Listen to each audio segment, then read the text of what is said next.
Balita Underground Production. Ang akala ko noon wala na tayong iwanan. Ang akala ko noon ay hindi mo ko bibitawan. Pero ba't sa simpleng bagay ako ay pinagpalit? Mali pala aking akala dahil ikaw ay nagpadagit sa iba. Kaya pala di ko na nararamdaman ang pagmamahal mo ay sa iba nakalaan. Hindi lang yun, higit pa dun may iba ka pang ginawa. Masyado kong nagpadala sa lahat ng salitang mahal kita. Yayungas yan lagi kong naririnig, malayo sa katotohanan ng bigkas ng iyong bibig. Nasayang ang pag-aalaga sa sumpa ang binuo. Naging prioridad kita ngunit sa'yo ay nabigo. Ako ay isang tanga pagkat ako'y nagpalin lang sa babaeng tulad mo na pangluloko ang alam. At isang maling akala na ako'y iyong mahal. Peki kat hindi tapat, wala sa'yong magtatagal. Sa isang maling akala, ako ay nasaktan dahil aking hinayaan na ako ay mahalin lang. Ang akala ko ay totoo ang iyong pinaramdam. Mali ang aking akala, mali ang aking akala.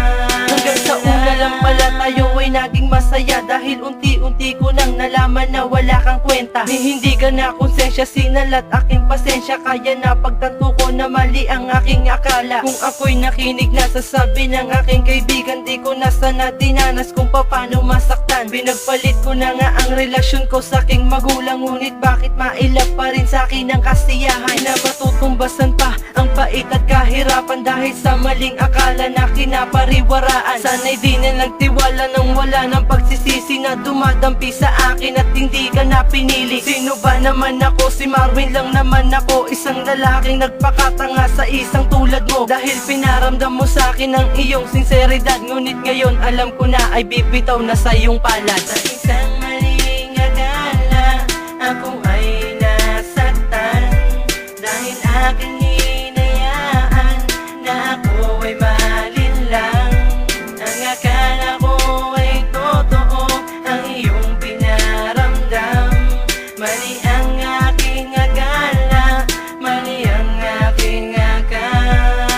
Nasaan na ang sinasabi mong tunay na pagmamahal? Nawala na ang lahat, akala ko'y magtatagal. Ilusyon ko lang pala, nagkamali ako ng akala. Kaya't puro pagdurusa, sakit lang ang napala. Isang pangakong nabuwag dahil pag-ibig mo'y huwad. Ang pagbabalat kayo mo ay bigla nang nalahad. At ito ba'y iyong sadya na sa akin na iparanas? Marahil nagtagumpay ka na sa iyong pag-aklas. Kung wari ay malambing ka, kaya ako ay nadala. Isang maling akala na sa akin ay magpapaluha. Wari ko ay totoo, iyong mga pinaramdam. Kaya iyong nabiktima ang puso kong walang alam. Kundi ang magmahal ng tunay, laging nagsiseryoso. Mga sinabi mo pala, lahat yun ay pilosopo. Well, okay lang, salamat at natuto na ngayon. Sibling kilimutin maling akala at di na ibabalik. Sa isang maling akala, ako ay nasaktan dahil aking